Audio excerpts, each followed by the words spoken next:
What's up everyone, it's DaikenXDan here, bringing you some more Genshin Impact content, and today, you already know we gotta talk about that Teyvat Chapter Storyline Preview. It was so much information given inside that, and it was very well planned out. First off, before we even get started, I just gotta say, I gotta commend it to MiHoYo for actually going a step above what normal gacha games just do, and that's just, have their development cycle. They realized that this game was going to appeal to a bigger audience, and they're treating it as such, giving so much more information than what we usually get from other gacha games. So I just gotta hand it to them for that one. Yeah, but they showed off almost like a roadmap for every act that's going to be coming. We don't know when these acts are coming. We don't know if an act is coming per update, like 1.1, 1.2. We don't know how it's going to be planned. This could be a year worth of content for all we know. But yeah, this just happened. They had this trailer that happened yesterday during my 24-hour live stream that we had. By the way, I got to adventure rate 24. We tried to get 25, but it was all right. So we did pretty good on that. But yeah, so they dropped this on there, and we just pretty much did a reaction. But I didn't really have time to get my initial hard thoughts about it. So I wanted to do that here with you guys to talk about the character designs, the story, what we could plan on potentially be seeing, and yeah, much more. Let's go and talk about it. So starting off, of course, they showed the prologue and Act 1. Of course, prologue starts off in Mondstadt, and Act 1 is going to be in Liyue, and they just showed off a few characters that we already know to be inside the game, already existing. But then they showed off Inazuma, which is the region of Electro. Now, funny enough, Ayaka is from this region, and she is not an Electro character. So yeah, I thought that was pretty fun. She's a cryo user. And yeah, so I've been telling people that she's not going. She's definitely in the game. It's just they've been doing this game by region basis, depending on the characters that we see. So she wasn't from the two regions that we have in the game. So they decided just to take her out for a little bit. And now we're finally about to get her back in. So I know a lot of people are happy. A lot of people like this character. Some people in my comments always talk about that she reminds them of Virgil. So I thought that was pretty funny. But yeah, I can't wait to see more of this character. Now, Act 3 looked pretty interesting because they showed off the Dendro icon. So Dendro could potentially be what the character is, or for the region, but it's Sumeru. And so the character looks like Egyptian type character, and they got this nice Egyptian garments on. But this may be a desert region, which is pretty cool. I know a lot of people want more diversities in the regions that we explore, and this could be the start of that Act 3. Maybe the other region that we were talking about, maybe there's going to be like a snowland. It would be pretty cool to have different weather effects. Maybe we could have a snowstorm here, a sandstorm here. Because there's actually the grunt that actually puts the shovel in your face. What if there's a sandstorm that could just randomly happen during the desert area, and all of a sudden you can't see for a period of time? It'd be pretty cool to interact with the elements of the world, to have it as a hazard during your travels and stuff like that. I think that'd be pretty cool to start, being a little bit more creative with the environments that they actually can use. But yeah, the character looks pretty cool. Definitely remind me of Razor a little bit with how the hair is underneath, with the nice red eyes. I like how they put the gleam under there, and they're going to be a polearm user at that. So definitely can't wait to see what their skill set is like. And I don't know of all these characters. I'm pretty sure they're probably showing the main character, right? So these may be the 5 stars. I'm pretty sure there's gonna be some 4 stars sprinkled in between every character. I'm pretty sure it's not just gonna be one character per region, but yeah, just probably showing off the main 5-star, probably the main character for each region that we're going to be interacting with and stuff like that. So definitely looks interesting. And yeah, let's talk about the next one. So Act 4 was actually the one that got me the most hype, I'm not gonna lie. So Fontaine, which is supposed to be the Hydro region, or these are Hydro characters, and then you see 2 characters come out, the boy with the top hat and the girl with the actual cat ears. Sorry, Kokusei fans, I know y'all want to be Neko, but she's not really. This girl actually looks like a Neko, looks like real cat ears, and then she has the tail behind her. But the most interesting thing about this to me is that they show them together. So if you guys know anything about MiHoYo games or anything, they have Honkai Impact, which they have the twins, the twins in there, Rosalia and Leah. They actually have a special thing where if you have both of them in your party, they actually work together during one character's attacks, which is pretty cool. So they can actually probably play on that element with this here. Maybe this is one character, maybe it's not 2 characters, maybe it's one character, but they actually fight together. You know how weapons are materialized and stuff like that. Maybe one of these characters aren't real or something, I don't know.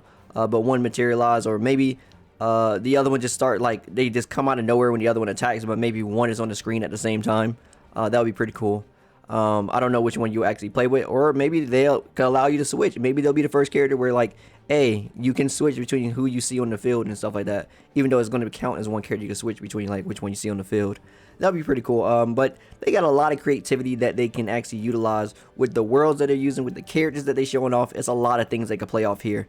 And as I've been saying before, guys, the standard characters of a game most games, you know, the base game are like pretty standard. As you get into like more of the later iterations of a game, you start to see more creativity with the devs as they try to make more and more unique styles of characters. And I think that's what we're going to start seeing here with some of these characters that he's showing off, just about how they look, like their aesthetic and stuff like that.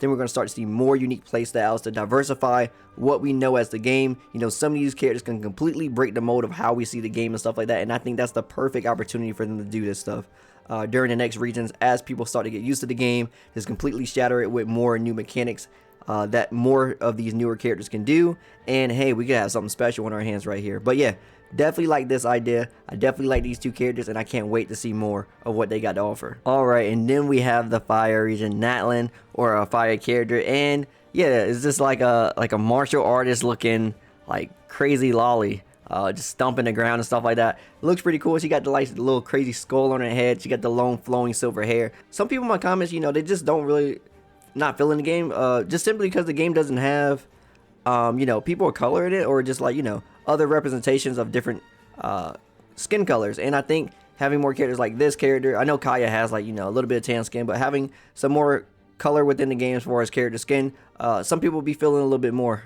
So yeah, I think people may like this character. She got a nice tribal look to her as well, so maybe they're playing on something here. We'll definitely see. Maybe there's more people within her region that also, you know, have darker skin as well, so some people may really feel this. We'll see. And of course, like I said before, they may just be showing off the main character here that we may be interacting with, and there's probably going to be some other characters sprinkled in, so maybe there may be even more characters that we can see here as well. But yeah, I think her design looks alright. And one thing I definitely got to say though is she actually a martial artist, or is she actually going to pull out a giant great sword like Chongyu? Because Chongyu also has like a martial artist looking stance, but then he pulls out a giant great sword, so maybe she could potentially be the first this character within the game. I don't know, but it's definitely gonna be interesting to see how she actually fights. Maybe they can actually, you know, start breaking that mold, as I was stating before, with this character. We will definitely have to see, but I'm definitely interested in seeing which way they go. Now, Act 6 was Snezhnaya, and of course, that's the region of Fatui. I don't think we're going to be playing the Fatuis, obviously. Don't know who that person is in the chair.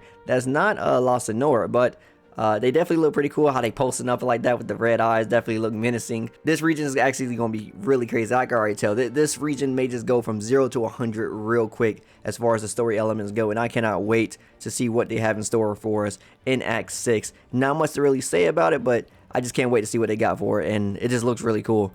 Ice region, just, man, the way La Sonora like does her thing, I just can't wait to see what the rest of these characters got in store for us, and like how the story just going to amp up to that next level. Now, in the last that they showed, they didn't even show the name of it. It was, or the number of it rather. They showed like, it was like glitch effect. It was acting all crazy and stuff, and it just looks really crazy. And we got to see the character that we were talking about in our last video. They showed him at the end, and he started saying some weird things, and I'm pretty sure what he was talking about is the main character's sister, because for the people who don't know, the way this game is supposed to be played is like the brother is supposed to be the protagonist, and the sister is like treated like the antagonist almost, at least from the trailers that we got so far. They're pretty much making it as the brother is the main character and the sister is the other one. So that's pretty much how the trailers like talk about everything that's happening.